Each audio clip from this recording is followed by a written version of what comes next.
It is 6:04 p.m. My name is Carlene Colvin Garcia, and I am the Vice Chair of the Ann Arbor Energy Commission.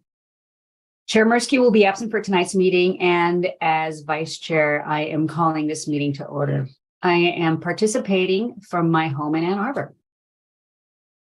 Welcome to the June 13, 2023 electronic meeting of the Energy Commission.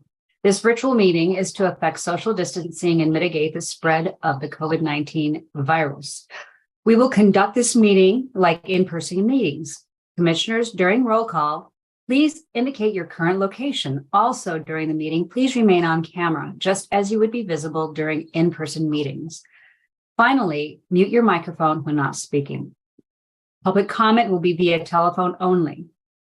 To speak during any of the public comment opportunities, please call one of the following two toll-free numbers: 877-853-5247 or 888-788-0099, and enter the meeting ID number 956-8718-7876 on your phone. This information is also available on the published agenda in the public notices section of the city website, on the broadcast of this meeting on CTN channel 16, AT&T channel 99, and online at www.a2gov.org/watchctn. Land acknowledgement. Joe, would you please read the land acknowledgement statements? Yep. I acknowledge that the land the city of Ann Arbor occupies is the ancestral, traditional, and contemporary lands of the Anishinaabe, including the Odawa, Ojibwe, and Bodewadmi and Wyandot peoples. I further acknowledge that our city stands, like almost all property in the United States, on lands obtained, generally in unconscionable ways, from indigenous peoples. The taking of this land was formalized by the Treaty of Detroit in 1807. Knowing where we live, work, study, and recreate does not change the past, but a thorough understanding of the ongoing consequences of this past can empower us in our work to create a future that supports human flourishing and justice for all individuals. Thank you very much for that, Joe. Now for the roll call. Joe, would you please take the roll call? Will do. I will note in advance, we have heard from Gabriel Harp, Noah Levin, Claire McKenna, John Mirsky, and Sharice Smith that they will be unable to attend. And again, as you state where you are, can you state where you are currently located? Mike Berkowitz. President from my home in Ann Arbor. Councilmember Briggs. Here in Ann Arbor. Vice Chair Colvin Garcia. Here, Ann Arbor. Scrolling down my list. Commissioner Overpeck. Here, I'm traveling in Colorado, so I am calling in from Colorado. Councilmember Redina. Here in Ann Arbor. And Commissioner Zittelman. Here in Ann Arbor. All right, Chair, we have a quorum. Very good. Okay, now on to the approval of the agenda. Is there a motion to approve the agenda as posted and a second? So moved. Okay, so Councilmember Zittelman raised his hand first, so he moved, and Councilmember Berkowitz seconded. Thank you.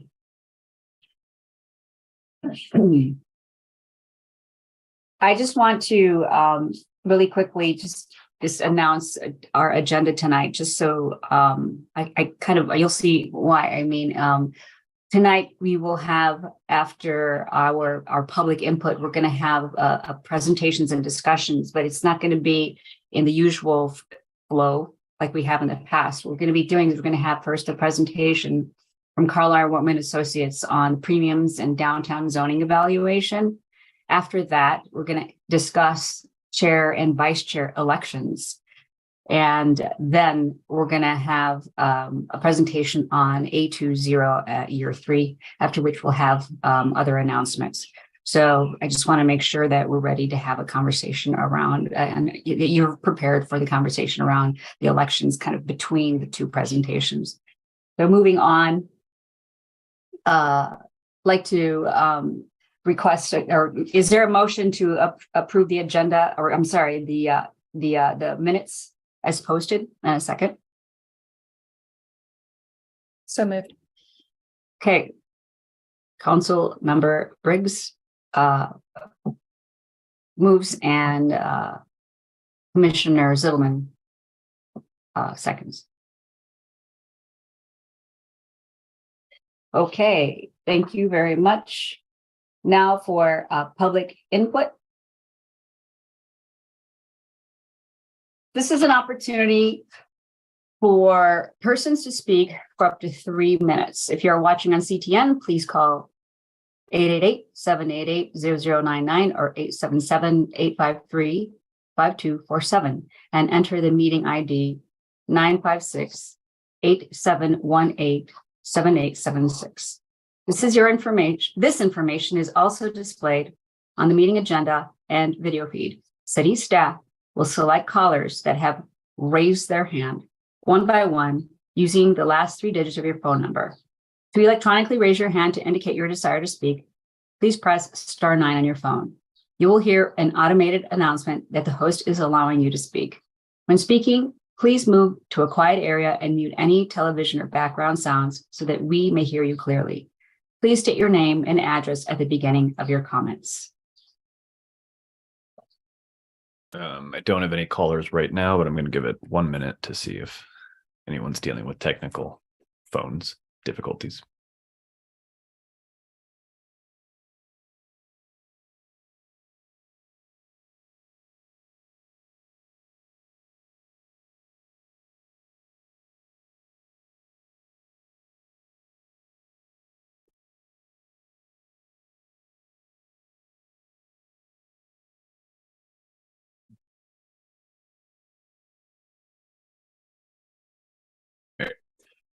No callers at this time.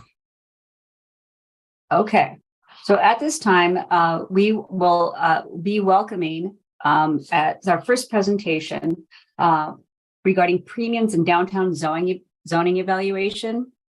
We have Ben Carlisle from Carlisle Wortman, Megan Masick, and Paul Montano. I just want to verify who all is going to be participating in the presentation tonight. I see we have Paul with us. Yep. Paul, okay, great.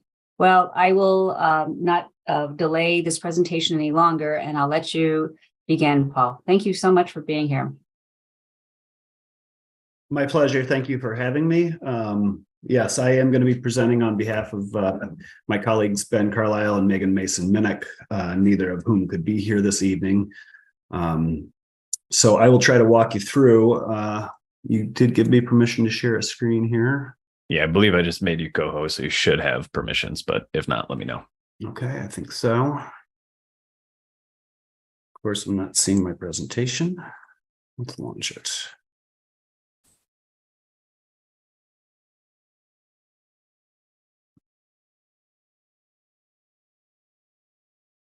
Bear with me for 1 second, please.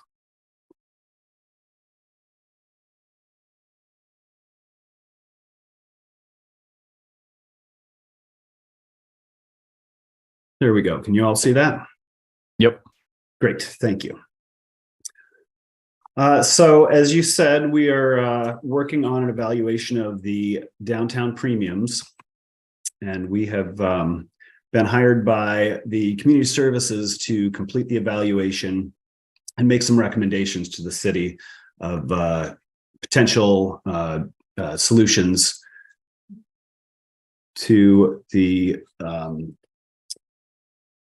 perceived issues that we are having currently with downtown premiums. So we've done a study of evaluated the premiums by reviewing existing planning documents, building permit data, available market data, and researching best practices from other peer communities. We also conducted interviews with elected officials and staff.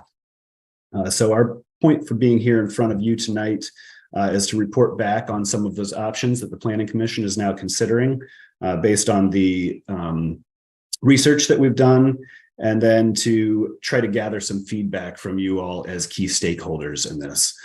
This will be an ongoing process that we will engage with the Planning Commission, so we'd really love to hear your thoughts when we get to that point of the presentation and be able to provide that feedback to them. So we're just going to go over the current premiums, some of the research assumptions, talk about goals, and then we'll jump into that discussion, okay? And feel free to stop me if you have questions at any point as we go through this. So this is kind of a snapshot of what those premiums are available. I believe you all had this in your packets, but essentially section 5.18.6 of the Unified Development Code offers these premiums. And basically, if a developer implements these premiums, then it gives them increased floor area and the ability to provide a denser development in the D1 and D2 districts downtown in the city. This slide shows essentially. Sorry. Paul, can I interrupt you for a second? Yeah, please. I appreciate this. I'm sorry to do this, but because of kind of the audience for Energy Commission and perhaps background to some of our energy commissioners, if you don't mind just providing a little bit more background on kind of like just what a premium is, kind of, you know, D1, D2, just some of that background that folks who are not necessarily in the planning work might have, provide more basis for them for this discussion. Sure, I'd be happy to. So essentially, the downtown zoning allows for a certain development density, which includes floor area ratio and maximum height of a building. So if you do elect to, as a developer, elect to engage in some of these premiums, as you can see, specifically related to the Energy Commission, you can see the green building premiums where you can get like a 50% premium if you are lead silver, 150% lead gold, 250% if you're lead platinum. And so if I assume you're all familiar with some of the green building elements that would go along with those certifications.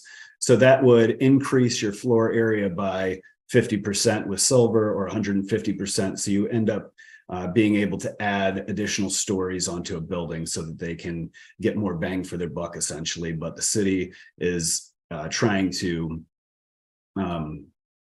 incentivize those kinds of things to achieve the goals that are part of the community's vision and values. But, and if I could just jump in for 1 second. My name is Brett Leonard. I'm the planning manager for the city. Paul is mentioning floor area ratio. Just to ground to make sure everybody understands what we're talking about in that regard. We use floor area ratio as a way of measuring and at times limiting the size or mass of the building on a site. So floor area ratio is a ratio of the floor area of a building compared to the lot size. So sort of a quick way to think about this is 100% FAR is going to be a single story building that covers 100% of the lot. Likewise, a building footprint that covered half of the lot or 50% of the lot that was 2 stories high would also be 100% FAR. And so when you're thinking about that, an easy way to think about it quickly is that a 400% FAR building would be roughly 4 stories, property line to property line, and so forth. So just wanted to ground to make sure people understood what floor area ratio meant in this context. Thanks, Brett. I appreciate that. So this next slide, we are showing the available floor area ratio based on the existing zoning for both D2 and D1, and then what it would look like if you did enact one of those premiums or the bonus to get to that maximum floor area ratio. We also included a few other zoning districts that do not have those premium available to show you that in some cases, a developer could potentially in some of these other districts develop more densely than they could in the downtown area without exacting any premiums. So again, what we reviewed, we looked at the city plans and policies, projects in downtown that have taken place since the premiums have been in place, some of the market data, and then best practices in similar communities. And again, as I mentioned, interviews with elected officials and staff.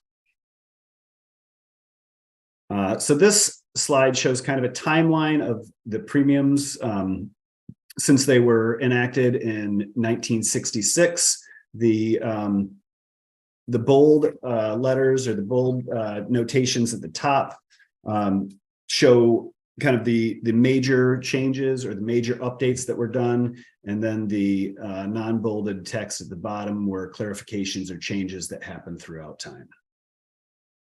So you can see that there have been a number of changes to try to right size these premiums, or in some cases allow for additional goals to try to be met. Like you can see in 2009, there were quite a few new premiums that were added to the list.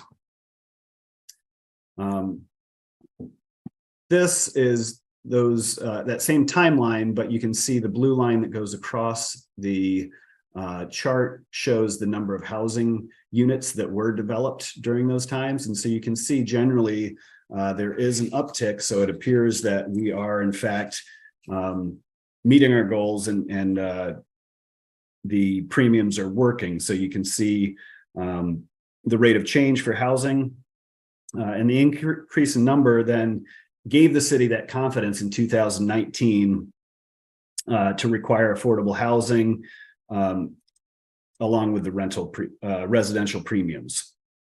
So then also in using the 2022 data that we had, we saw that the city had achieved their goal of 1,000 new units by 2004 in the downtown district.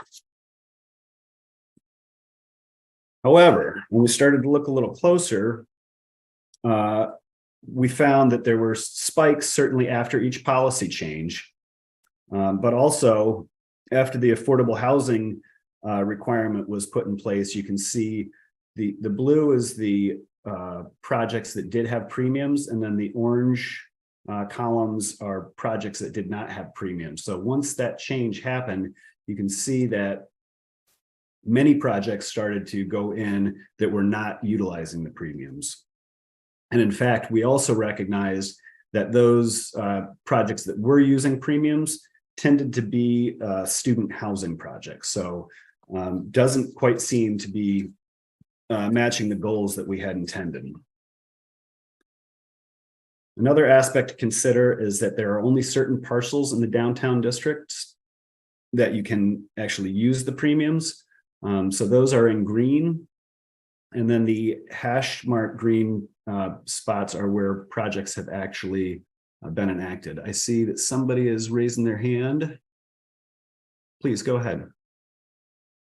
Yes, I was looking at the previous slide and I have a question about that. Would you mind going back? Not at all, if I know how to.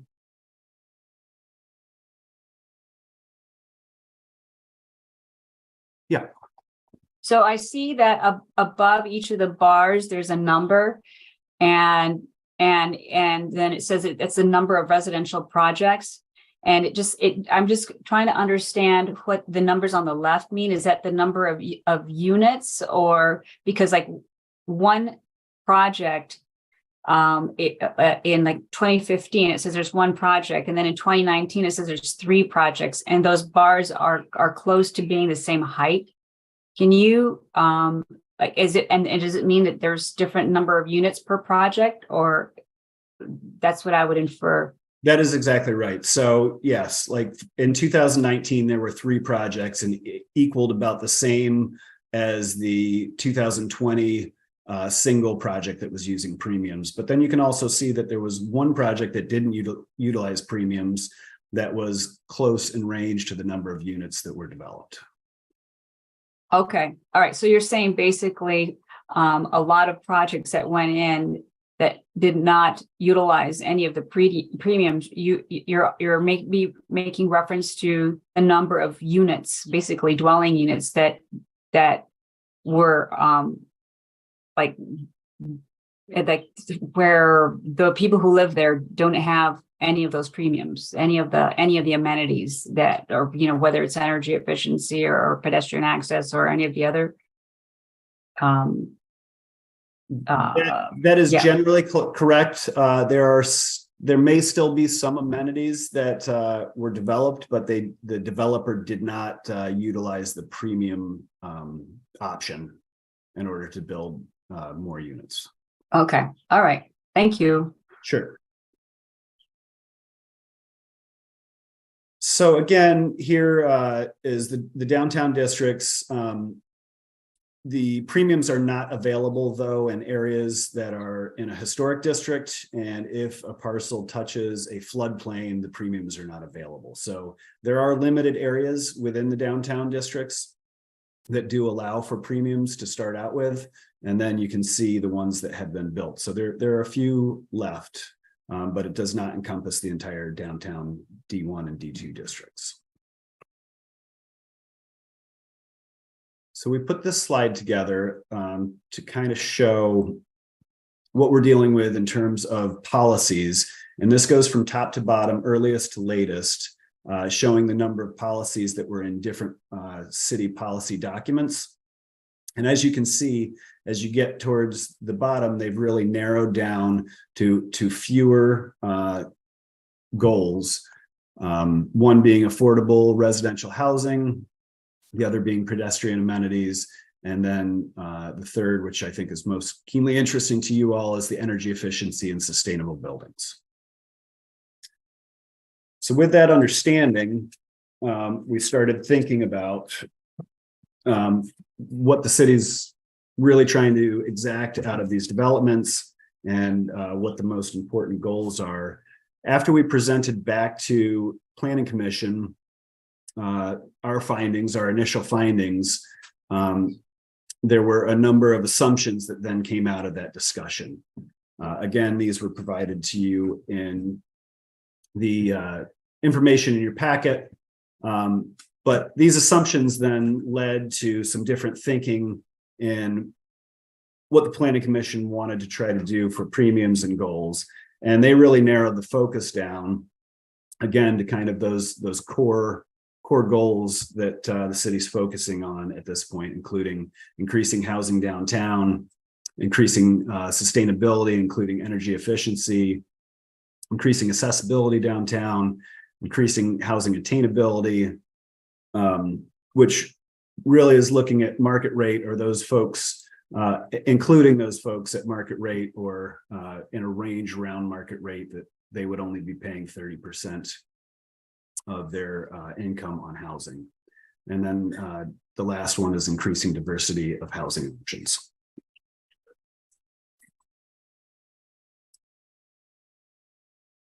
So this led then the Planning Commission to consider a couple of different options. One was considering increasing the base density and offering a smaller menu of premiums, as well as limiting those premiums to either housing or sustainability. The Planning Commission's also considering eliminating premiums and then just increasing density overall. So this is where we come to you to ask questions about the smaller menu and what are your thoughts on this approach, what it could achieve, or would it achieve the Planning Commission goals, or do you think there would be any unintended consequences? And Brett, before we get into the discussion, is there anything else that you wanted to add in terms of the process or the deliberation from the Planning Commission, or how they came to these conclusions? Yeah, thanks, Paul. Just a couple of thoughts. So thanks for laying that out. That Carlisle's put together a lot of data and sort of compiled that. I really appreciate that. One of the things, though, I sort of want to replicate what was just given to you in I guess a more summarized anecdotal manner. So the city's been doing premiums for a very long time. And premiums generally are a way that the city trades additional building potential for things that the city desires to see in projects. And typically they are things that the city can't require for a variety of reasons. And so that has been in place, it's evolved.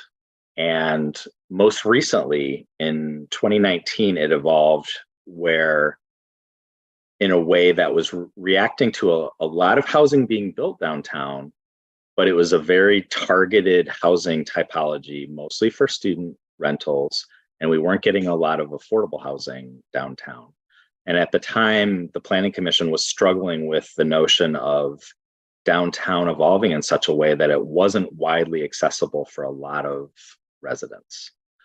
And so those changes in 2019 happened, and we haven't seen a lot of housing activity since. So it is not giving us a lot of diverse housing right now. It's not giving us a lot of sustainable buildings. And so this first discussion, to sort of frame it, the notion of a small menu is housing accessibility, affordability, and typology is a very important goal for the city in a lot of policy conversations. Likewise, the sustainability. And so one of the thoughts in this approach is, instead of a menu of options, currently things like preserving historic properties, pedestrian amenities, at times providing public parking.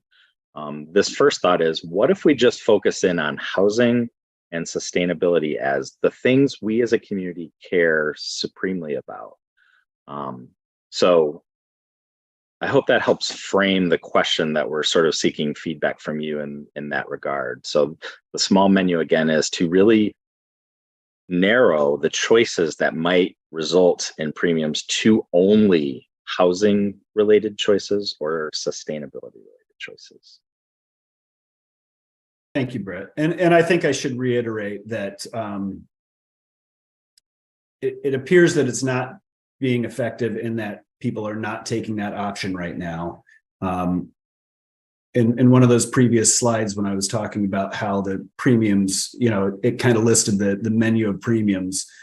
The calculations are relatively complicated, both for, I think, staff as well as the developers. And so making a smaller menu and revising the requirements might actually help in a couple of ways, so that it would focus the things that we're looking for, but it would also kind of simplify that process. So I would take any questions or any thoughts you have on this approach towards a smaller menu. Eric, I see you've got your hand up. Yeah, thanks. Before folks provide feedback, I wonder if you might be able to provide just a little bit more background on a couple of other questions that I'm thinking about.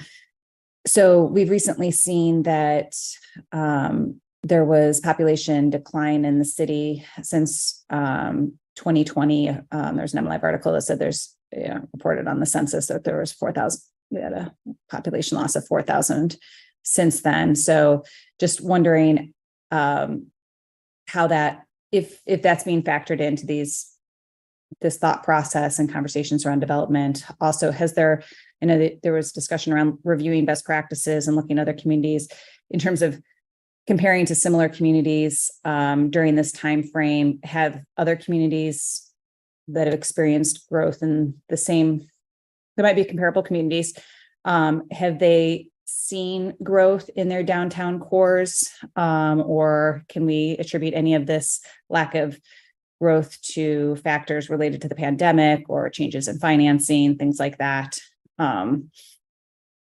Those are a couple of preface questions that just might be helpful to frame the conversation in. Sure. So I believe the underlying answer is yes, other communities have been more successful in attracting the development in their downtown areas.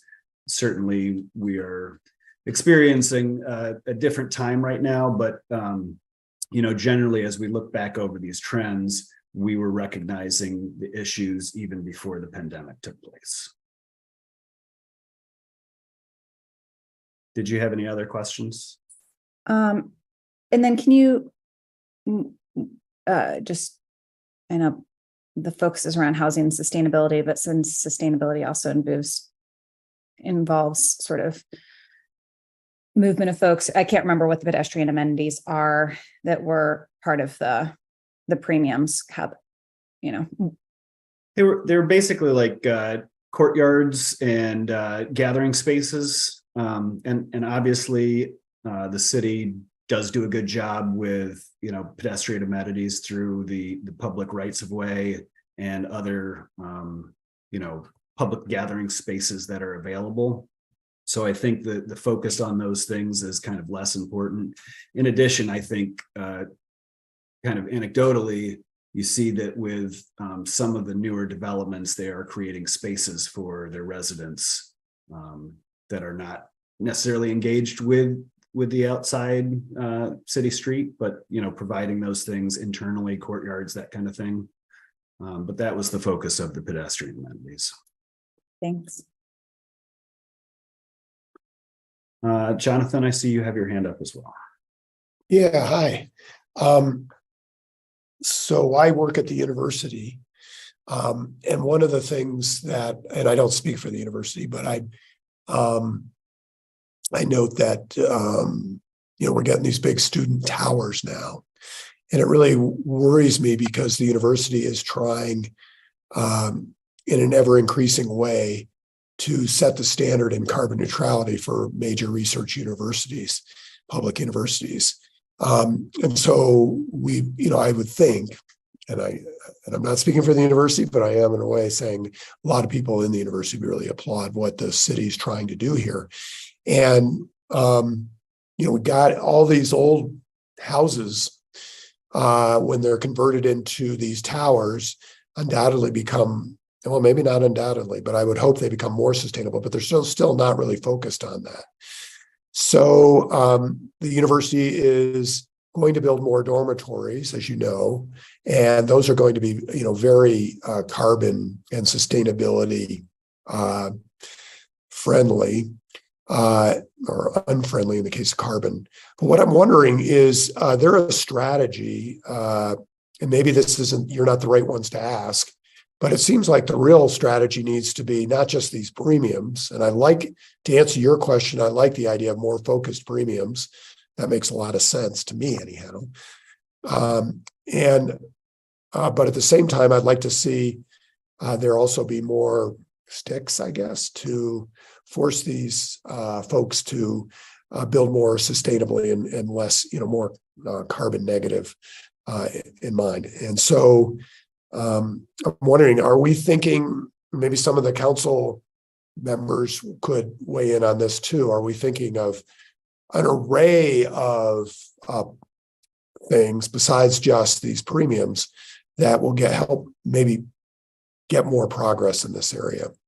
Because we certainly, as a university, these darn towers, they're going to be there for a long time, and we want to make them as low carbon and sustainable as possible, I would think. Thank you very much. Really appreciate your presentation. Sure. Thank you for the comment and the question. I think with regard to the sticks, if you will, we are bound in some ways by what we can and cannot require based on, state law, building code, et cetera. So in some ways, providing premiums or providing incentives are really the best way to achieve those goals of sustainable buildings. We can certainly look at, best practices and things that are allowed, to be put in the code, if you will, to just require them. But for the time being, it's my understanding that really legally the best way for us to do this is through incentives. Brett, did you have anything you wanted to add to that? Yeah, I would just, I appreciate the comment, and I think I hear in that attention that the premiums have specifically struggled with through a lot of iterations and evolutions over time. That is, how do these separate goals at times work together and create barriers? So for example, while not maybe the sticks way that you might ideally envision it, one of the things that we have actually instituted and have thought about in the past is making one goal a gateway to another goal through the incentive process. As an example of that, we require to access any premiums right now, you have to achieve a handful of points through the LEED environment, and I forget the new category. It's LEED's gone through a couple of evolutions since the language was incorporated, but it was an attempt to say that in achieving any of these goals, you first have to make a stride forward in regards to sustainability. So it's not a requirement that you build to LEED, but it is a requirement that if you want to even sort of unlock these opportunities, you have to come forward across a couple of points of LEED. And in the past, we've really thought about what is the balance of that? Do we want to set a higher access point of sustainability to even access the housing opportunities, or the other way around? Do we care more about housing people, and you have to provide some level of affordable housing, and even to start getting into the conversation about an increased density or elevated energy efficiency requirements? And so I think part of, honestly, the tension that's going to lay out before us is how much do we want to provide overlapping requirements, or how much do we want to provide perhaps parallel ways that you can achieve increased output by maybe you're accomplishing one but not the other. So sticks are hard across the board, but it's not to say that there aren't policy levers through even within the realm of incentives that we can make them look a little bit like sticks.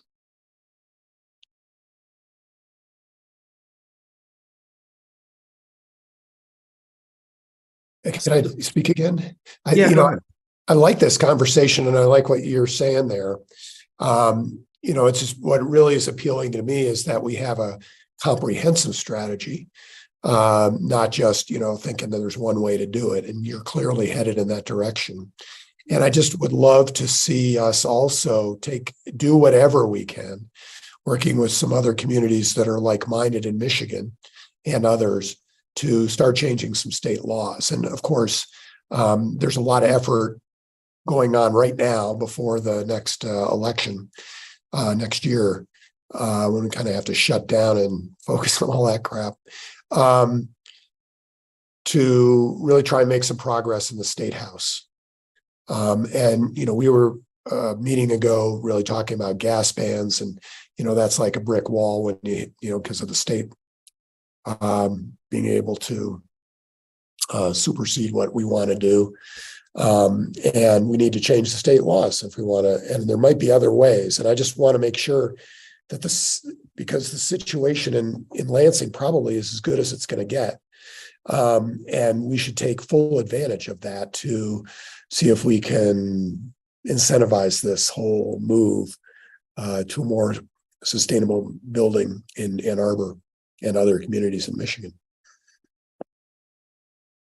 If you policymakers can go out and get us the tools on a legislative level that will allow us to do that kind of work, I'd love it.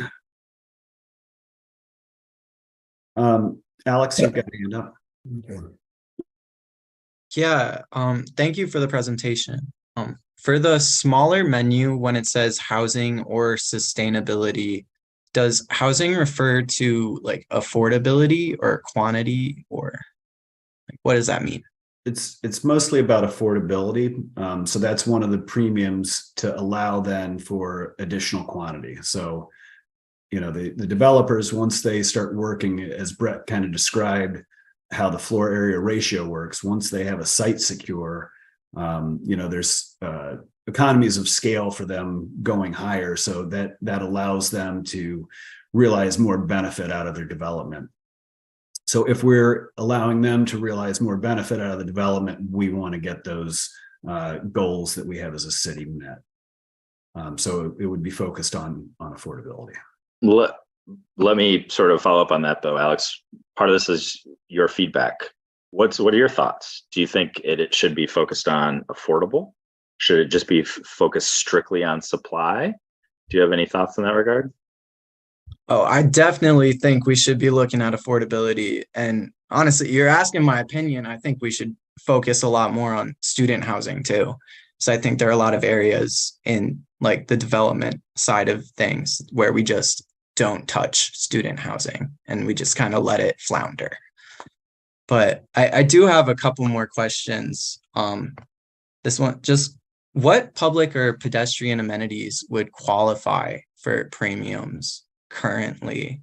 And then also the separate, but how do we measure the success of these premiums? Because it sounds like the impact of the premiums hasn't been as fruitful as intended, but I'd be curious to know like what metrics or threshold would need to be met to demonstrate that this is successful. So I guess the last question first. We're looking at the rate of growth in the downtown area, and it does not appear that they have been utilizing the premiums to increase the density in the downtown area as we intended. And so then we did do that kind of study of other peer communities and recognized that there were others that were actually having more success in getting that density. So I think that is a piece of frustration that folks in the city have seen over the last number of years, especially after the premiums were changed and folks started kind of doing developments without utilizing them to their fullest extent. First question, I guess, can I defer to you on that, Brett, in terms of the pedestrian amenities? I don't know that we've seen anyone who's utilized that premium. Yeah, so before we jump off of measure success, I just reiterate, I think one of the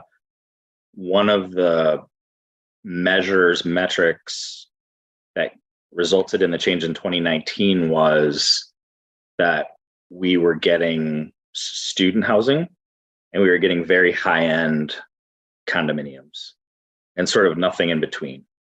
And so I think that was sort of an intention to say, can we recalibrate that? Will the development and market demand in the city coalesce to actually start providing something in between those two typologies? And it didn't. And so I think a big piece of what a success looks like is how much housing are we getting, inclusive of student housing, inclusive of high-end housing, but are we also starting to cultivate maybe something in the middle, which we're just not doing right now. And then as regards to the pedestrian premiums, yeah, these have been used sparingly. They tend to be things like, I'm not saying this was used, but think about things like Nichols Arcade. It's sort of like taking private property and opening it up to public amenity or public space. It could be as simple as a sidewalk that connects through a site. I think the Kingsley condominiums near the railroad tracks between Kingsley and Felch, if I'm getting my geography right, those actually have a public accessible sidewalk that traverses that. So that was a pedestrian amenity that could have qualified it for some additional premium. But they were used sparingly, and unlike some of the other premiums, they didn't provide much bonus either. So I'm actually going to jump to our next slide here because I think it's in line with the question that you asked, Alex. Maybe I can jump to the next slide. The white background here doesn't really allow me to see my controls. Well, the next slide. Oh, here we go. Sorry, there they are.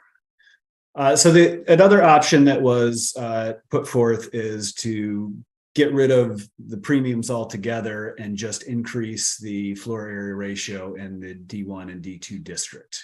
So this would allow for an increase in units without having to kind of jump through the premiums hoops, if you will. I know that this probably doesn't get at the stick approach in terms of requiring some of the sustainability pieces, but it would speak to the housing goals. So I'd appreciate any thoughts that you might have on this approach. And certainly we can talk about the other at the same time too, if there are other members here who have comments. When you say the housing goals, are you talking about the affordable housing goals? Well, it would increase density and it would increase the taxable footprint. And as you were probably aware, there's been the millage that's gone through for affordable housing. So just the increase in density would pad those coffers.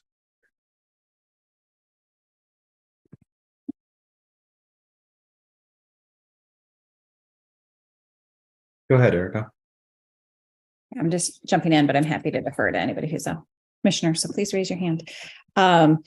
So from my perspective, I think it would be a mistake to just remove premiums from the downtown. I think we didn't do that with TC1, adding premiums there because it's a pretty significant change to go from having a zoning category that allowed single, story buildings to trying to promote increased density along our transit corridors. And so it's unclear exactly how that's going to play out. However, and we didn't want to disincentivize development in those spaces by adding premiums. And I think if I recall correctly, we had conversations around, if this turns out to be wildly successful, maybe we would need to go back and take a look at that. But in terms of the downtown, we know that there is going to be interest, I believe, in developing in our downtown. And so it seems like, at least on the sustainability front, we want to make sure, my personal opinion is that including premiums for sustainability is important. I think that with the millage in place for affordability, the increased development in itself will allow us to help advance our affordable housing goals. But there's no way it's very expensive and sometimes impossible to retroactively go back and change those buildings out to become sustainable buildings. So I think we want to make sure that they get built right the first time if we have, or at least incentivize them being built right the first time. So I would strongly encourage us to maintain at least the sustainability premium there. I will be interested to see at some point more on the sort of the information from comparable communities in terms of the development that those communities have gotten in their downtowns. If they're similar university type communities, are they seeing more density and more diverse typology of development in their downtowns? Without premiums, I would think that there is oftentimes in successful downtowns, especially in university, that it would be there would be more likelihood that we would see student development and high-end housing. And so, if there are other downtowns that are getting a diverse array of types of housing in their downtowns, then I do think we should be studying why that's the case. But my understanding is that the financing right now really pushes the development of student housing. And obviously the fact that the university hasn't built enough housing for a long time also contributes to this issue. So I'll stop. Okay, thank you. Mike, go ahead, please. Well, first of all, thank you for this presentation. This is my first time hearing about the premiums, and I'm learning a lot. This is very interesting. I agree with Councilmember Briggs. I think it would be a mistake to remove the premiums altogether. A couple thoughts there. I do like the smaller menu suite of options. I think affordable housing and sustainable housing are priorities. I know that the pedestrian friendly feature premiums have not been utilized as much, but I also think it would be a mistake to lose those. You mentioned Nichols Arcade, that I think is so attractive. It's ubiquitous, it's a staple, and people come from all over to utilize and experience, that and other features similar. So those are some overarching thoughts. Another thought I had is that you had mentioned that you were noticing these trends that the premiums weren't being utilized even before the pandemic onset. I also wonder if, the last couple of years of, increased inflation, prices, supply chain issues, workforce development, and just workforce availability issues are kind of a part of why maybe we haven't seen as much utilization of these things.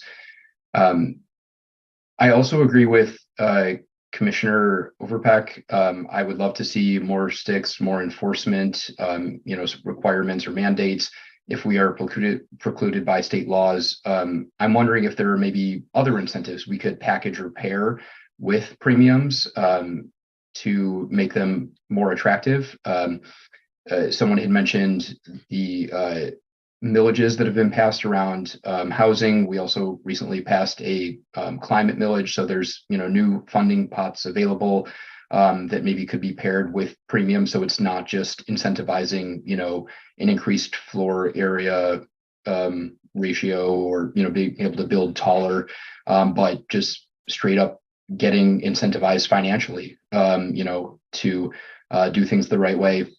There's also, new pockets of money available from the Inflation Reduction Act and other federal funding sources. So I'm essentially just brainstorming out loud or wondering out loud if maybe, direct financial incentives could be an option paired with premiums in light of our limitations around sticks, enforcements, our city's ability or political will to pass a ordinance banning, gas in buildings, things like that. See, I had another thought, but I just lost it. So I'm going to step back and let Alex step up or folks reflect on that. Thank you. Yeah, thanks again. I didn't thank you guys for answering my last questions, but yeah, thank you. Also want to give my support to not getting rid of the sustainability premiums. So it sounds like that's our main carrot and we don't really have sticks right now. So I'd not be too keen on just getting rid of that. But kind of separately, I think just out of my background as like a recent student and still being highly involved in student housing stuff, I think it could be a good idea to consider maybe extending the premiums to student neighborhoods for affordability at least.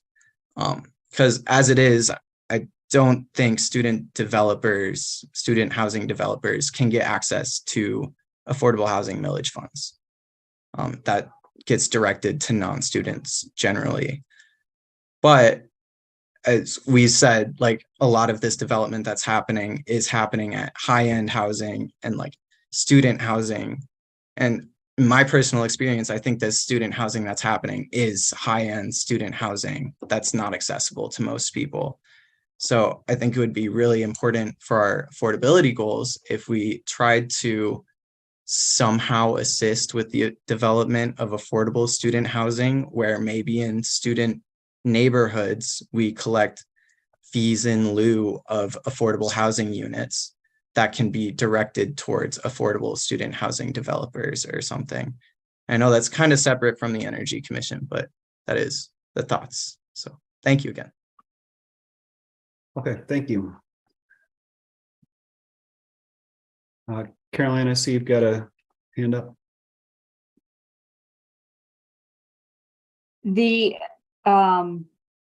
So I'm assuming all this is based on new construction. Am I correct? Is this all based on new construction? That is correct. Okay. Not like retrofits, not remodels. Okay. All right. Is there a trend like in occupancy right now? Did you get any of that data as far as like the existing housing right now downtown? Like whether or not all the units are filled? Yes. I do not have that data right here. Brett may know that answer, but I do not know, and I can check on that for you. Yeah. Basically, like, is there a big demand right now for housing? Or, I mean, is it being scooped up by some people and it's not, like ownership and not, and it's vacant, or, what's happening now? Yeah, I don't have the data at the ready, but we can share. One of the inputs that went into this is the Downtown Development Authority actually recently conducted a market analysis of the downtown. And so I think they do have some of that data in there. So after this, I can get this to Joe and he can share it with the group after this meeting if you have any follow-up questions.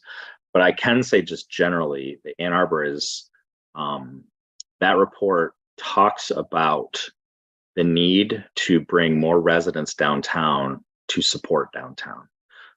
Post-COVID, Ann Arbor is not unique in that our office market and the downtown is really, really changing in a big way. We already have some office buildings now that are likely I think they're actually in the process of converting to residential uses. One is the Ashley Muse, or the former DTE site just south of the gas station on Main Street. The office market is, if I had to guess, it's never going to come back the way it was. And so one of the ways that we are going to have to find a new balance for our downtown is have enough residents proximate to the restaurants and services downtown to help overcome some of that loss in daytime and other hours office traffic. So generally speaking, speaking from a sort of policy perspective, we have a demand for housing in our downtown in order to help our downtown evolve. But I think your question was sort of more of like a snapshot of the market. There are other trends that are happening. Things like short-term rentals and the like are starting to have impacts on our housing market as well. So I can get that report to you that has a little bit finer grain detail on some of those points.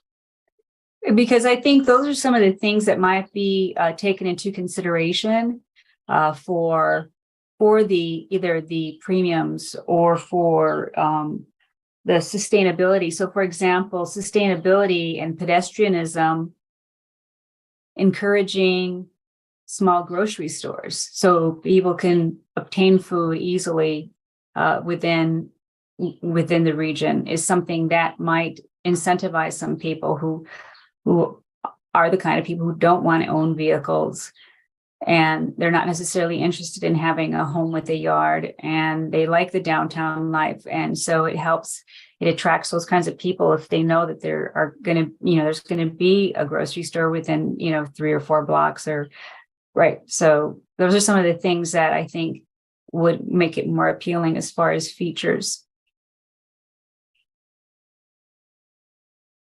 And so in terms of my feedback with regards to the small options, the 2 options, the small menu and the no premiums, I also agree that premiums should be maintained.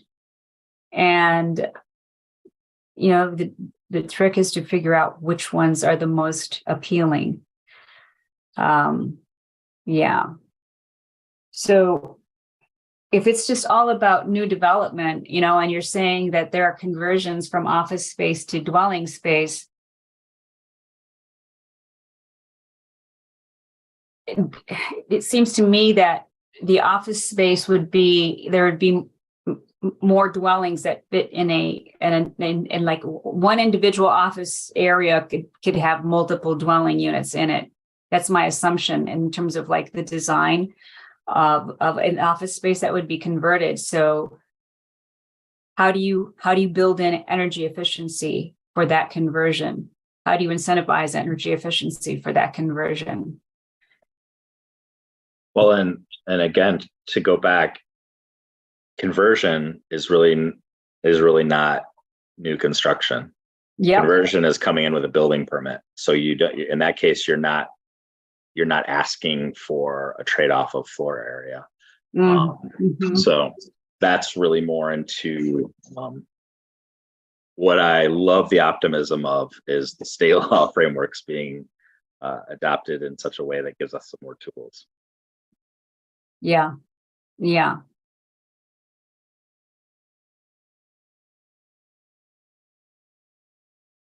Okay, thank you for that. And I see, Mike, you thought of what you were thinking about before, probably here. Yes. So I wanted to ask about bicyclists. I know specifically pedestrians were one of the premiums.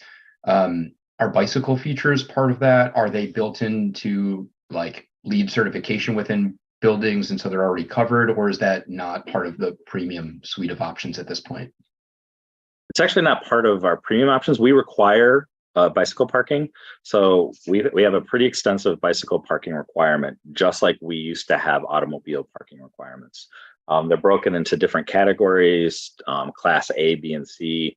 That ranges from interior protected, secured, which is type A. B is covered but outside, and then C is, think a hoop on the sidewalk, the most exposed. I can tell you a lot of times, and one way I do see bicycle infrastructure morphing is our planning commission has become much more attuned to the realization of those. That is, if you're providing 50 interior type A spaces in a bike room in your development, but it's a grade down the parking ramp from the sidewalk, our planning commission is getting a lot more attuned to no, for this to really be successful, it's got to be accessible. It's got to be at grade. It's got to have ideally almost an exterior entrance instead of some maze of hallways that you have to navigate in order to get your bike to. So right now, no premium specific to that. We do have bike parking requirements, but it's definitely something that could be considered if we wanted to expand the menu of options or goals. Oh, thank you. I wasn't aware, but that makes sense. And, a mandate or a requirement is stronger than an incentive. So that makes sense and is music to my ears. The other thought I had is around the existing buildings conversation. Are there limitations on premiums, like extending to retrofits of buildings, adding features like this? Or is that something that we could consider? It can happen now. Like if you want to modify a building to add floor area, that's how we're going to evaluate it. So say that office conversion I mentioned, and they wanted to add floor area to it. We would go through a similar exercise to say, okay, what's permissible? What can you achieve with premiums? What premiums have you previously provided, and what are you going to provide? I can tell you in buildings of this scale, though, it's really rare to add a story to an 8-story building. It tends to be conversion of those uses. We do get some of those on the smaller scale. You've seen some of that, particularly downtown in our historic district, where you might be perching a loft or something on top of a 2 or 3-story historic building. But by and large, we don't get much in additions to larger scale buildings. They tend to be new construction or more modest. That makes sense. And I'm thinking just out loud, maybe that's another place where the incentives, financial incentives directly versus a premium for, floor space would be more appropriate. Yeah, I'm definitely taking notes of the incentives. I think there's a lot of good discussion. One thing I just want to throw out there is that it's not unprecedented. We have one of the ways that the city has used that model is we've used brownfield redevelopment financial incentives to basically buy some of the things that we're interested in.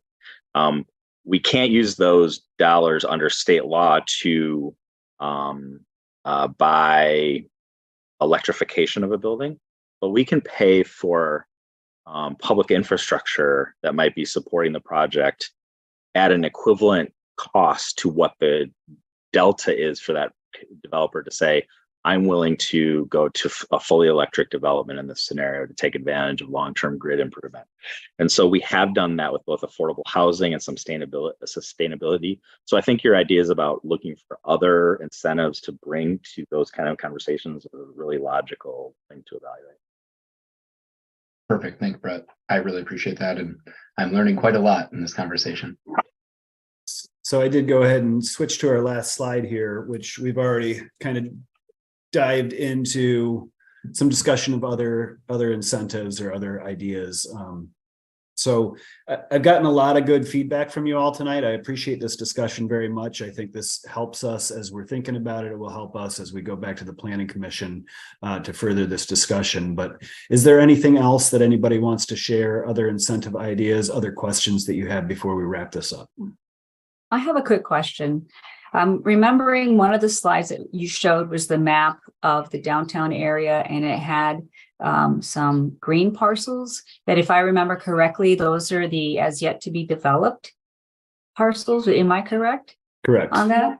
All right. So one of my questions has to do with what is there like any proposed activity for those parcels at this time that are being, like in interest, and the city is like hearing from those property owners, or could those areas possibly be an area for incentivizing development in some way, utilizing the input from like a conversation like we're having tonight, or other further explorations? So again, I'm going to defer to Brett for the interest question. Go ahead. Sure.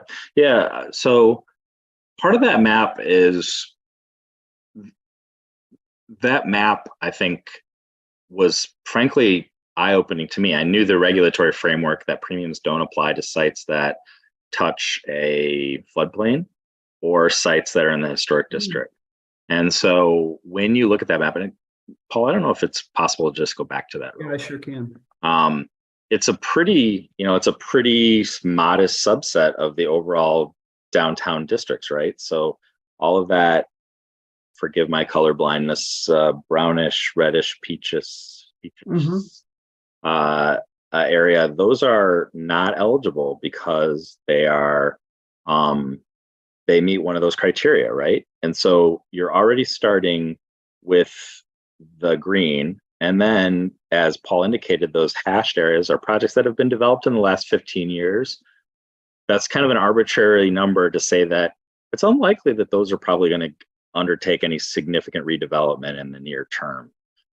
So one of the things that could happen as part of this is that map could change. There's nothing to say that we couldn't open up premiums to properties that are in the historic district, to properties that touch a floodplain.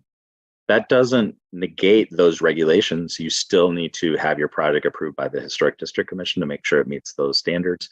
It still has to comply with building code and floodplain requirements to make sure that we're not adversely impacting flood storage. But that is one question. As far as interest, we do have a handful of projects right now that are exploring different aspects of it. Some, I think, frankly, are very intentionally kind of slow rolling to see where this premium conversation lands, because keep in mind that whatever project we approve has to meet the requirements on the books at that time. So if you are in your concept phasing right now of some project and we change those regulations midstream, that's a pretty significant change to your project.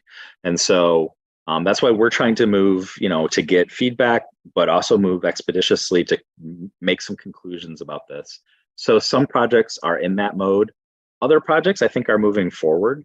They tend to be smaller scale or hotels that often don't need that much premium to achieve what they're looking for. So it's a little bit of everything. I think the market in some ways is, I think somebody mentioned it, maybe it was you, Mike.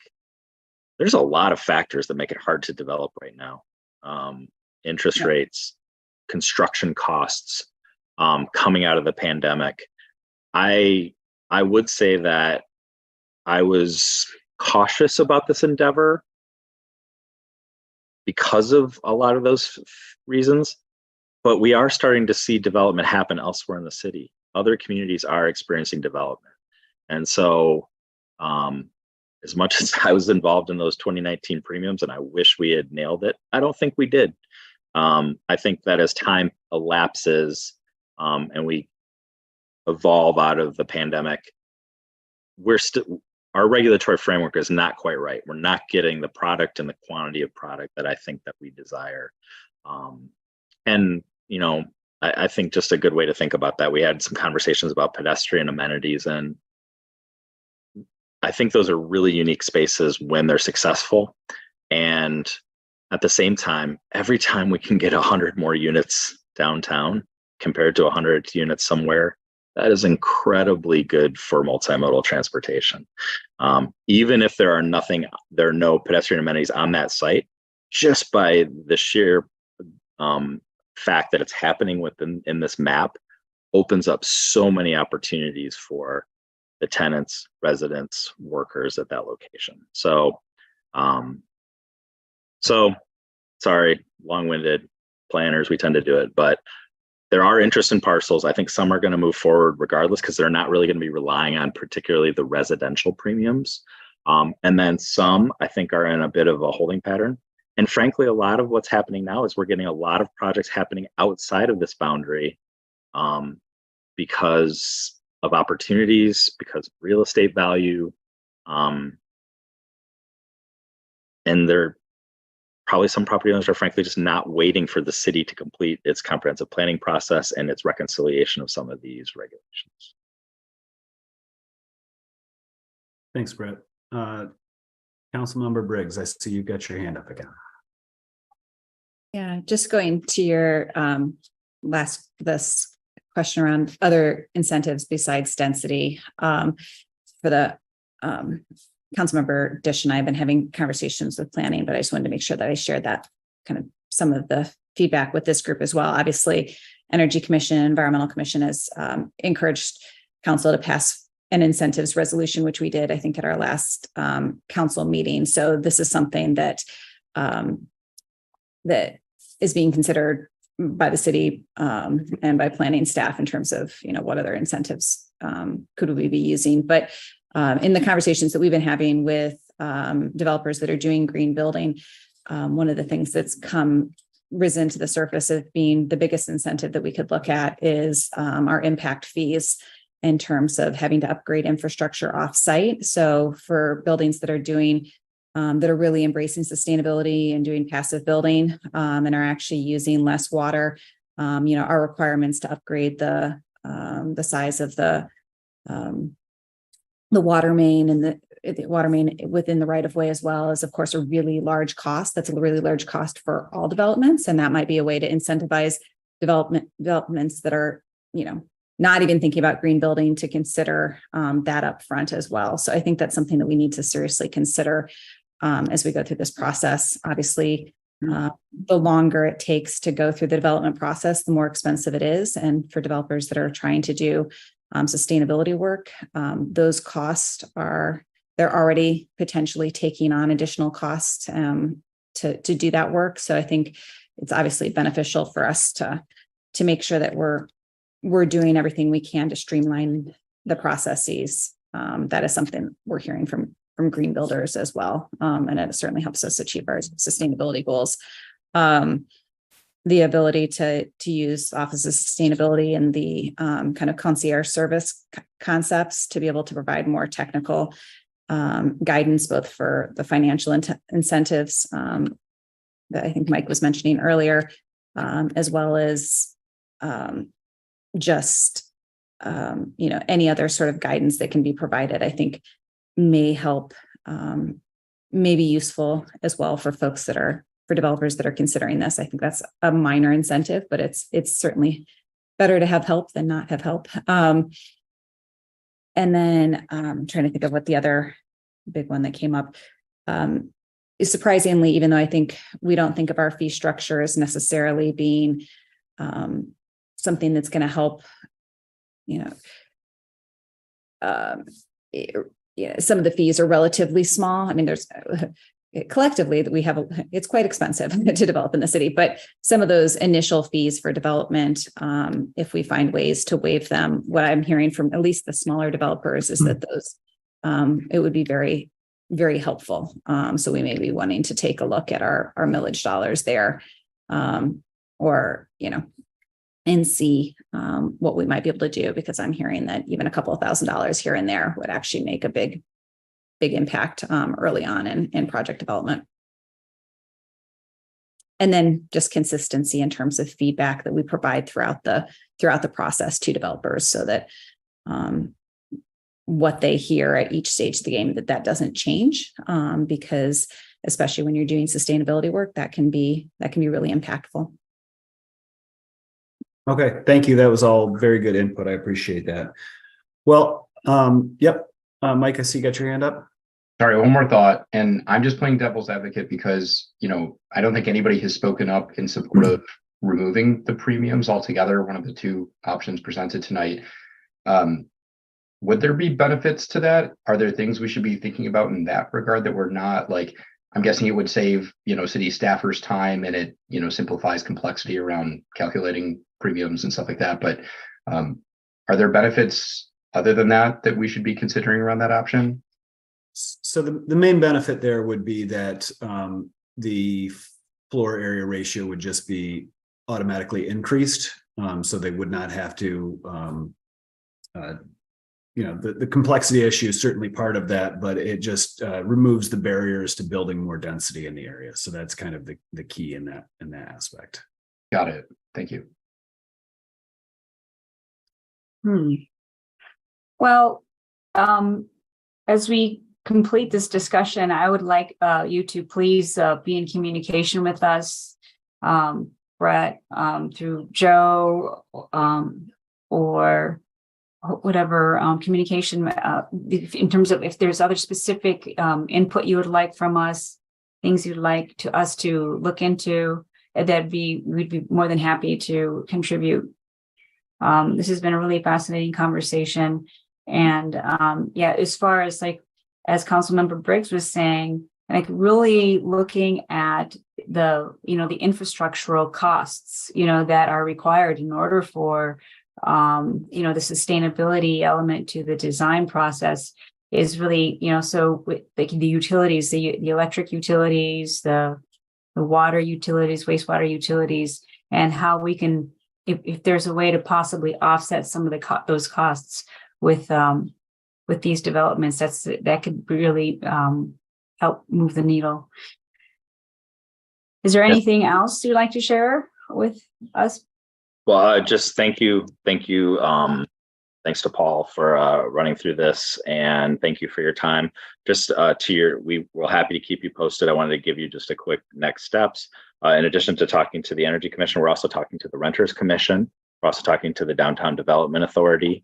We're also talking to the development community. We're talking to the affordable housing development community and advocates. We're going to be aggregating all that information, and then ultimately, Carla Wortman is going to be helping us craft some sort of directions or options to pursue as modifications. Then those will go through a very typical public discourse, both at the Planning Commission and ultimately to the City Council. The City Council being the body that can, the only ones that have the ability to make any changes. So, but to your point, we will definitely keep you and all those boards apprised with it. And if you think of any other feedback, feel free to send them on.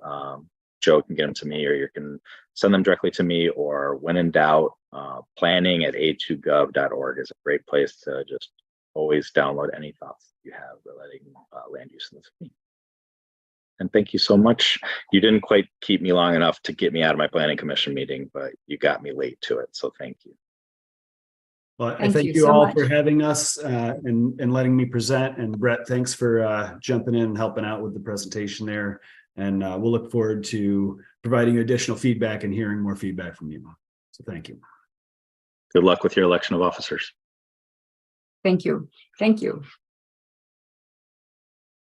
Well, that segues us into our next item on the agenda tonight, and I'm going to ask Joe to take it from here. Sure. So one, just wanted to offer a couple sets of options. As you can undoubtedly tell, we are down a few members tonight. Of the members we are down, I'll note that two of them specifically have reached out to me about their interest in running for chair. I do have prepared remarks for them, so I can read those off.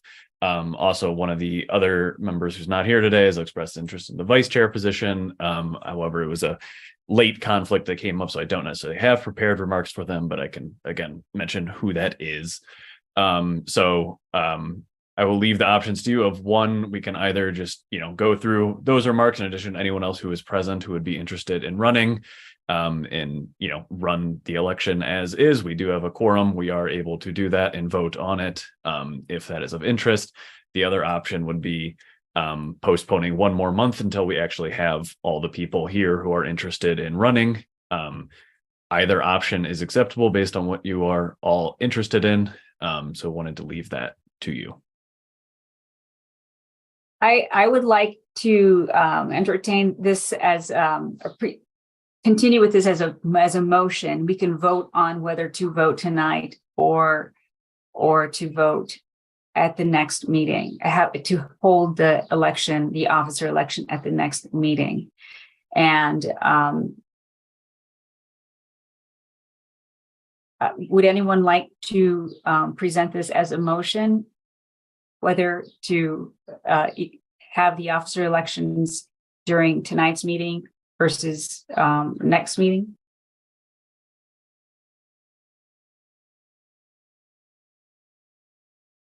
You're on mute still, Commissioner Peck. But you knew what I said. I just didn't say it very, very articulately or loudly. But I'd like to move that we have the election at our next meeting, assuming we hope there'll be a bigger turnout of members. Any seconds? Sure, I'll second that. All right. So we have a second. Is there any discussion here that we'd like to have before we have a vote? Councilmember Redina? I will just acknowledge that I believe I will be absent from our next meeting. So I just want to throw that out there that I don't believe that I will be here. Okay. Thank you for letting us know. Anybody else? The only suggestion I would have is, since there's not that many folks who are, it might be useful just to hear the statements. If it seemed logical, there might be some benefit in just, if it didn't feel like there was going to be much disagreement, it might be beneficial to vote tonight so that those members could start as chair and vice chair next meeting. So I'm not quite sure what the statements are. I mean, I've kind of emailed with you, Joe, about this, and it sounded like there might have been kind of a logical way this might fall out. And so I just thought that we might want to entertain that as an option. I'm okay with that. So could we postpone Yes. my motion until after we've heard the statements? So as part of the discussion, we can entertain the statements. Sure, I can share those off here as long as I actually pull things up. So yeah, just to note before I read the statements themselves of who's expressed interest so far to me. And then, at this point, obviously, if anyone else here has interest, feel free to speak up and, share what you would like to share as well. I've heard from both Claire McKenna and Gabriel Harp have expressed interest in running for chair. And also, as brought up in last meeting, Sharish Smith is interested in vice chair. So just, and also like in terms of order, if for those seeking appointment to chair, if they were not elected chair, would also be interested in vice chair at that point in time. So just to first read off Gabriel's statement. Gabriel noted, having considered the need for someone to step into the chair role, I would be happy to take it on if elected. I'd be keen to work with Joe, other OSI staff, city council members, and the vice chair or chair to organize the agendas, conduct the meetings, help prioritize and clarify issues, and work together with all of the commissioners.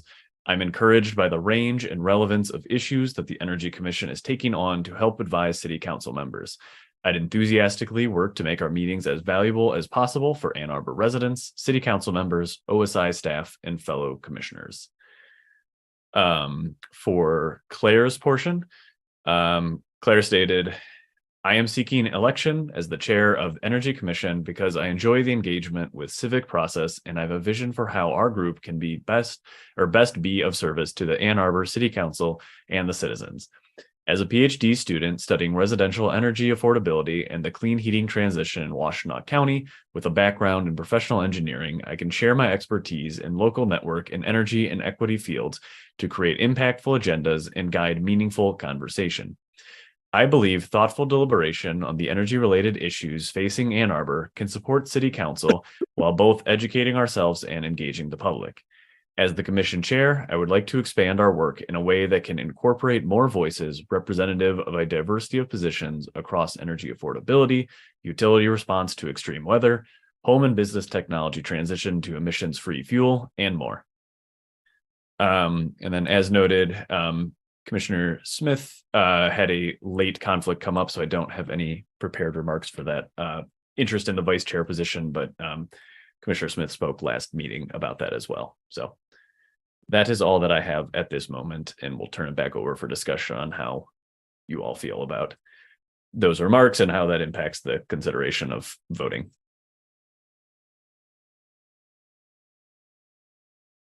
Go ahead. Is it customary at all to sort of to see resumes/CVs in this process?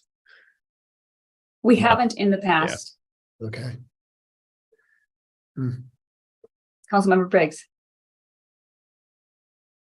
When I originally, there had only been kind of before Sharish had said she was interested in vice chair. The last email I had seen was that, Claire they were both interested, and, Gabe had said, I'm fine with being vice chair. And so to me at that point, it made sense to be like, it would kind of play out naturally in that respect. Councilman Travis, I don't know if you were about to chime in. Yeah, I mean, that was kind of where my head was at too. I know that with the addition of a person, it potentially puts Sharish at a disadvantage in a vice chair election, not having a statement read. I will personally say, I mean, that this is not a comment on Gabe at all. I think actually all three of them are quite wonderful. Claire is one of the people that I thought would make a great chair for this group. And so that was kind of where my headspace was at as well when I heard that he would be interested in the vice chair position. But I don't know how folks feel. I would actually be comfortable, nominating Claire tonight and potentially having a chair position and then a conversation about vice chair at the next meeting. And that at least allows, that person, if that's the direction of the body, to begin working on the next agenda with Joe and all of those things and kind of hit the ground running, and even be able to have that lead that conversation at the next meeting. But that was just kind of my thought as well as I was thinking about it when just the two of them were interested. Commissioner Berkowitz. Council Member Redina said it better than I ever could have. I'm in complete agreement. I would feel comfortable voting on a chair tonight and tabling the vice chair vote until our next meeting.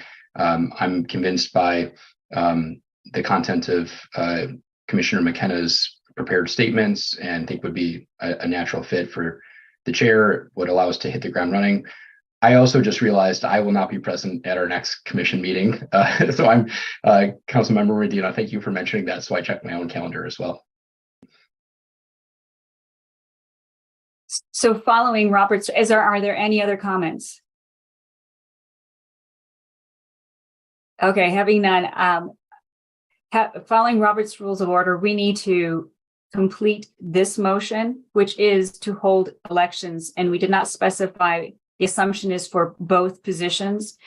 So we need to complete this one, and then if we want to present another motion to vote for one of the positions and not the other position, then we will do that.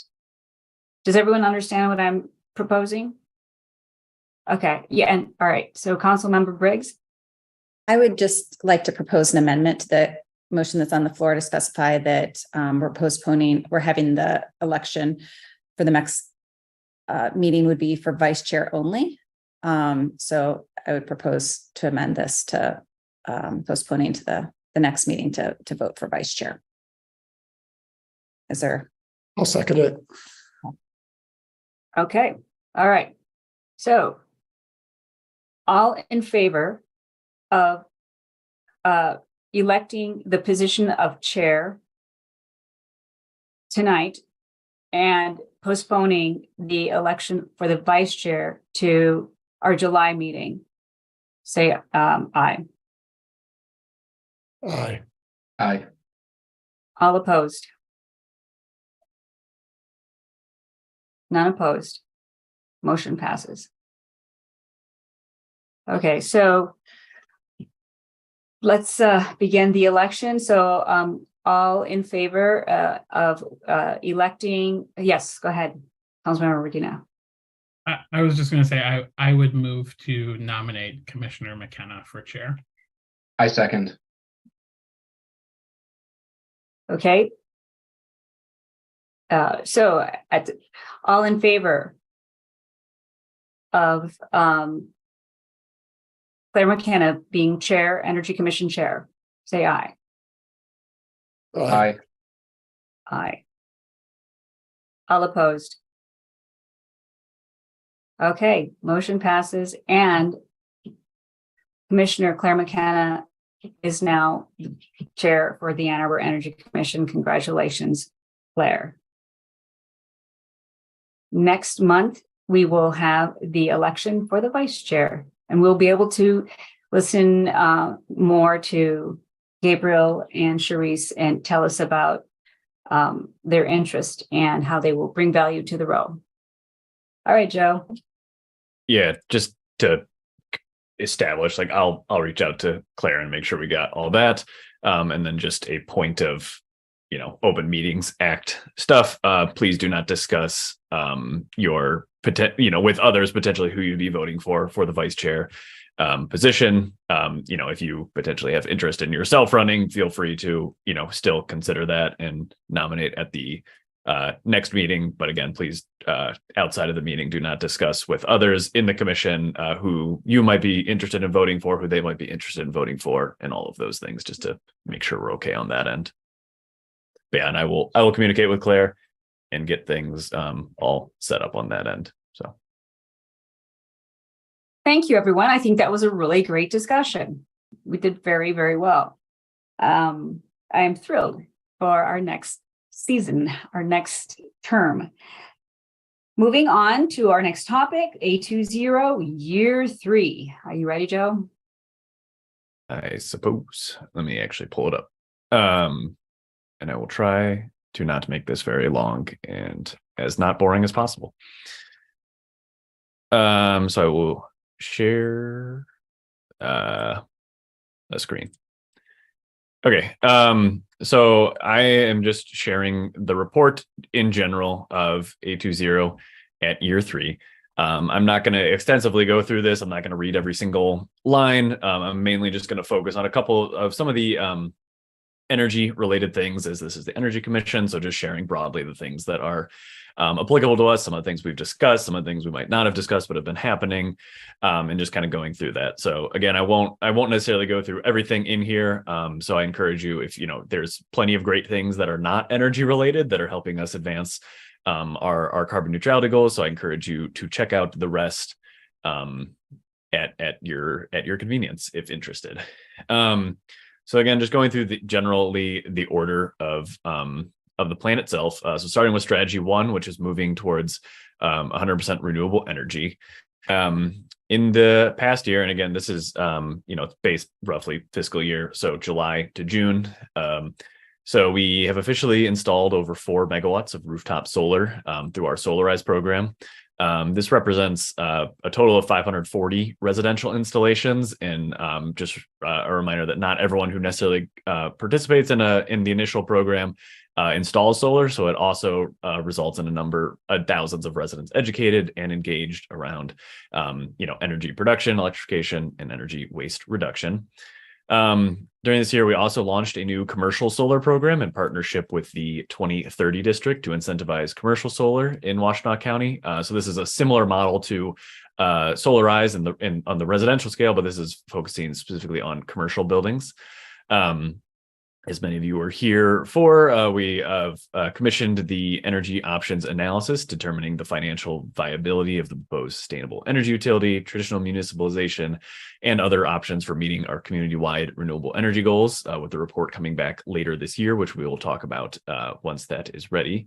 As well as we've also secured $2.5 million in federal support to advance solar and battery storage installations on critical city facilities. And we've also released a request for proposals to have a firm design and install these systems. Moving a little bit to city facilities, we've executed a contract for nearly 1 megawatt of solar at various parks facilities across town. And those installations are currently underway and should be completed soon. We've selected vendors for the installation of an additional 3 megawatts of solar on various municipal sites, which include the Wheeler Service Center, water and wastewater treatment plant, and the municipal airport, with construction set to begin later this year. Relatedly, we also released a request for proposals in tandem with the University of Michigan, which would add an additional 1 megawatt of solar to city facilities and upwards of 20 megawatts at university sites, further demonstrating collaboration with the university on some of our shared carbon neutrality goals. And we also supported and continue to support geothermal studies and analysis at 2 future Ann Arbor Housing Commission sites. Moving into strategy 2, which is our electrification goal, switching from fossil fuels to electric, which can then, be powered by the renewable energy in strategy 1. We have designed and are currently in the pilot phase of a home energy advisor service. This was originally called the Energy Concierge, slightly transitioning the name to the Energy Advisor. We're currently piloting that with our partners Elevate and EcoWorks. And this will help assist residents with home electrification, including just how to go through the process, determining what you need, technical advice, working with contractors, getting incentives, rebates, things like that.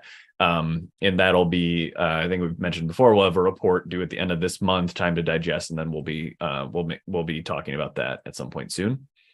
In August, we held the first annual Electrification Expo, which was, you can see in one of these pictures here, brought in a bunch of contractors who do electrification work, and connected them with residents who are interested in electrifying their homes. We had 25 vendors and around 450 attendees to learn there. And we'll be having another one of these this upcoming August. Continuing on with contractor, we continued our education and engagement with contractors in collaboration with Michigan Saves, the state's green bank. We now have 22 contractors who have achieved their electrification badge, which demonstrates that they have knowledge of electrification technologies and working in homes with them to help give people a better sense of, contractors who are going to be doing this kind of work and are familiar with it. We also, I think we discussed our last meeting or the meeting before, we won a planning grant from the U.S. Department of Energy to design a district geothermal loop in the Bryant neighborhood. Relevant to our discussion a bit on planning, we've also created a 820 sustainability review for new buildings, which is part of the city's planning process. So every new plan review undergoes that sustainability review as part of it. We received a grant to install the city's first curbside EV chargers, which we're working to install by fall of this year. And then on fleet side, we introduced the first heavy electric truck into the city fleet. This is a fully electric bucket truck, and it is currently being used by Signs and Signals. For the light fleet, we've reached 20% electric, and this includes having our first electric pickups and vans that are part of the fleet. We've also been working with our local electrical workers unions on electrification readiness, including they have a campaign called The Future is Electric, where they have a series of informational videos that kind of help people know what's involved in upgrading homes for electrification, and things on different appliances and vehicles. So if you're interested in that, I encourage you to check those out.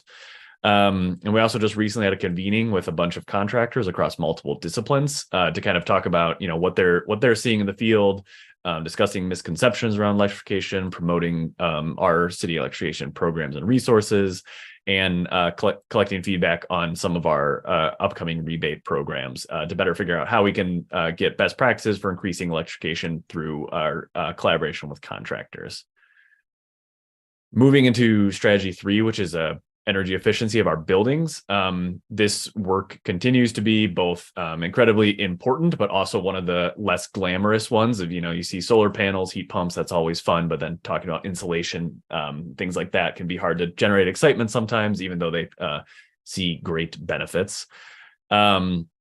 Some of the things here, we did a project where we provided $300,000 in grants to some local affordable housing providers to implement energy efficiency improvements in the homes and dwellings of individuals with lower incomes. We completed our aging in place efficiency pilot, which was where we completed energy efficiency and aging in place retrofits in the homes of 17 older income qualified adults, which helps stabilize housing, offset cost of falls and displacement, reduced energy burdens. And we saw a total of around $45,000 in utility cost saves, plus a reduction of 113 metric tons of carbon emissions. That was the completion of the pilot. We're currently seeking funding to continue that program.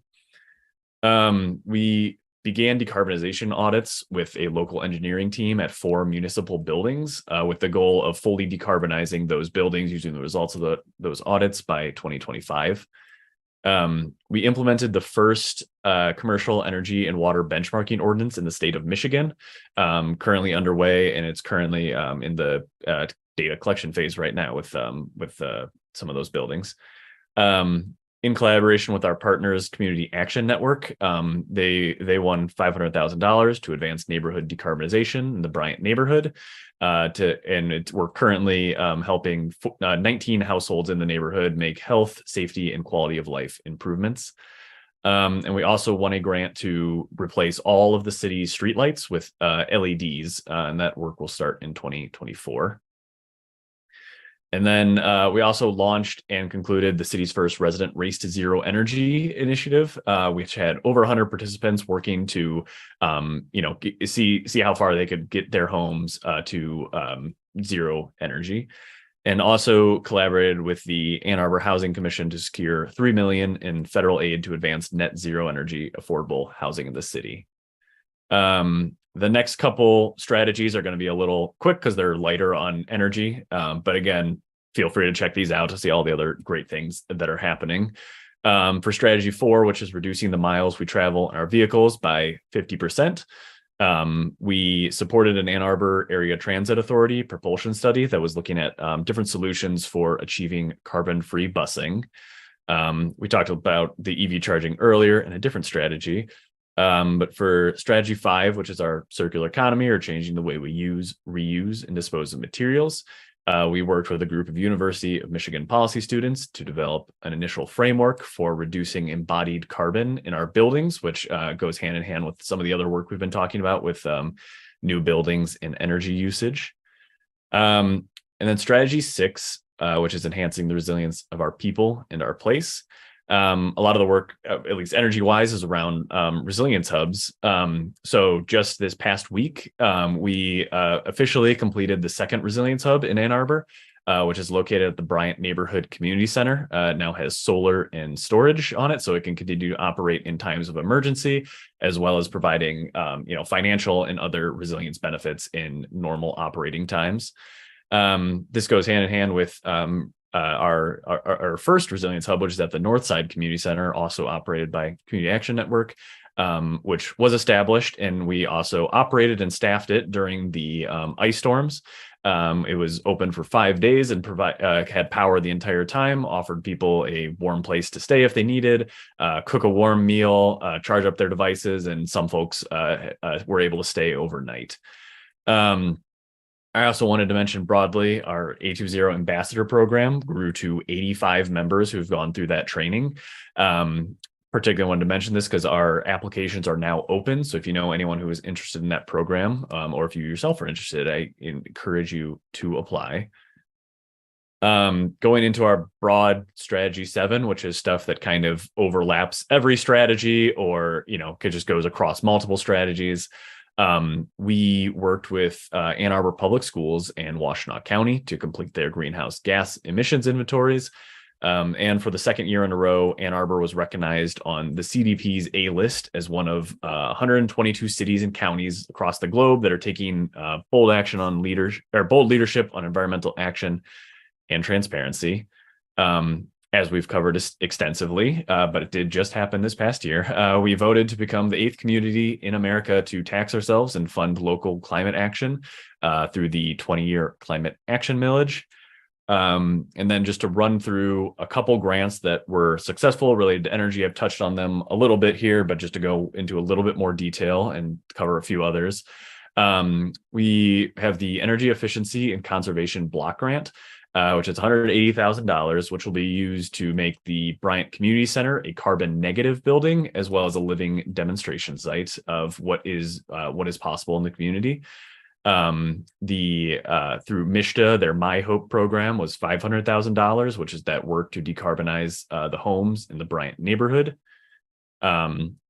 The U.S. Department of Energy we were awarded a community geothermal planning grant for $580,000 to start designing a district geothermal system in the Bryant neighborhood, including the houses, the school, community or county mental health facility, and the city's service center. We were awarded technical assistance through the Clean Energy to Communities program to identify data needs and draft a request for proposal for additional district geothermal in the city. Through the state of Michigan, $25,000 to support LED lighting conversion at the Wheeler Service Center. The SEMCOG carbon reduction program was $980,000 for that LED streetlight conversion across the city. And the state of Michigan awarded us $54,000 to install the state's first utility pole EV charging program, which is currently underway. And then just to conclude, I just wanted to share some of the priorities we have for the upcoming year. Many of these are things we've talked about previously, but also wanted to put on here as we start, continuing to think about, our different agendas going forward, and also things you can expect to be seeing coming down the pipeline here. We look to formally launch the A20 assessment, Path to Zero, for all residents, which will be part of that Energy Advisor program, which again helps people identify what they can do to get their home to zero. We'll be launching a series of residential rebates and incentive programs through the Community Climate Action Millage, working to install an additional megawatt of solar to get to 5 megawatts of rooftop solar through Solarize. Continuing our work to break ground on the Wheeler Center Solar Park on the city's capped landfill. Collaborating with Washtenaw County and other regional stakeholders to expand all of the work we're doing here across the county. Continue growing the momentum and support in the Bryant neighborhood to fully decarbonize 20 homes in the neighborhood. Continuing to investigate pathways to achieve our 100% renewable energy goal, with a strategy brought to council for formal consideration by the end of the year. We want to be deepening and sustaining community engagement, particularly focusing on engagement underrepresented communities, which can definitely be an area where Energy Commission can help with that goal. Deploying 50 or more EV chargers, completing an additional 2 rounds of A20 ambassadors, which again, currently open for applications. As we've discussed a few times, finalizing and formally launching the Green Rental Housing Initiative and the Home Energy Rating Disclosure Initiative.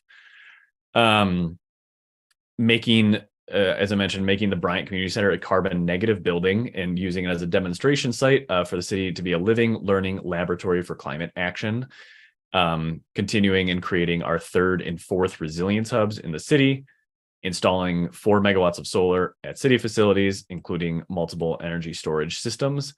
And finally, fully launching the A20 Home Energy Advisor program, which again, formerly known as the Energy Concierge.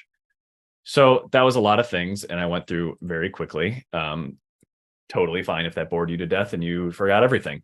Like I said, there's many more things in there that are not energy related, but are just as important for reaching our goal of A20. So I encourage you to read that if that is of interest. If anyone has any questions or clarifications or anything like that, happy to answer what I can. I have a quick question. Sorry, go ahead, Commissioner Overpeck. All I'm going to say is nice job. Go for it. Totally agree. Great job. Great job. And it's pretty exciting to see how things are starting to stack on each other. And like the beginnings of like this, the momentum snowballing we're starting to see. So my question is like, when will the SCU report be published? Do you know? From my understanding, some of the details have, been slowly shifting. It seems like late summer, early fall is the latest, is what I've heard. But like I said, some of those details have been slightly changing, and I'm not necessarily in those discussions, but that's roughly the timeline I've heard. Okay. And then I have another kind of like two-part question, and they both basically two questions having to do with EV charging.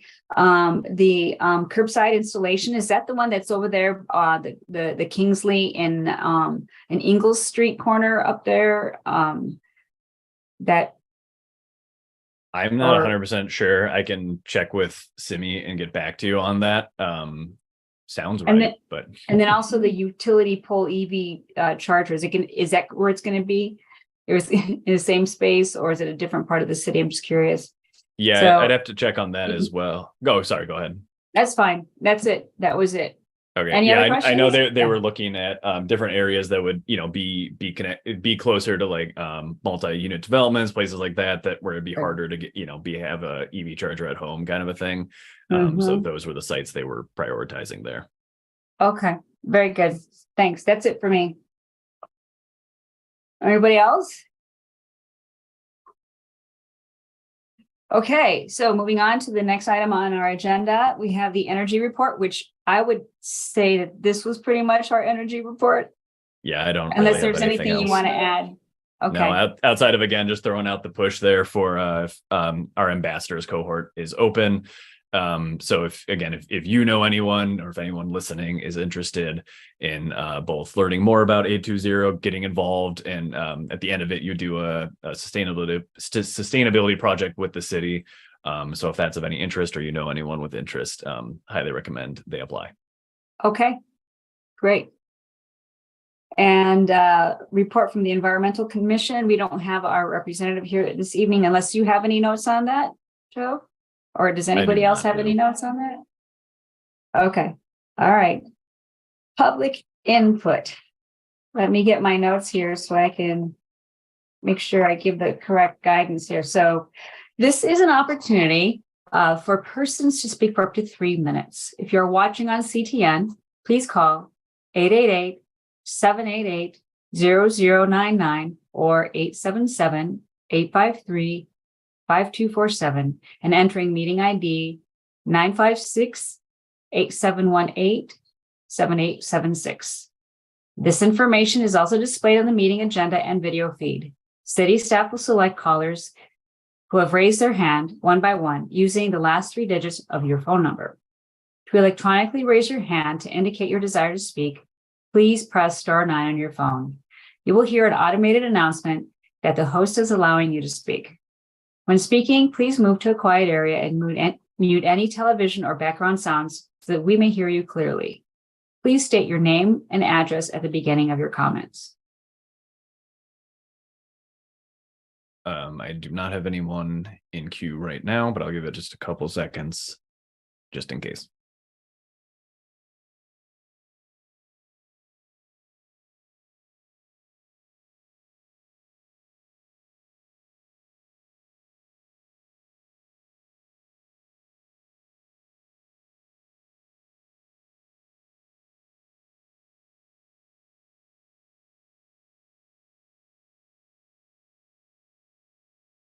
All right, no callers at this time. Okay. Well, this being, we have a few minutes before 8 o'clock. Thanks so much to everyone for participating in this very important meeting tonight. It's been really great working with you. It's been a privilege serving in this role for these last 3 years. And at this time, it being 7:58 p.m., as Vice Chair, I declare this meeting adjourned. Thanks, everyone. See you next month. Thank you so much.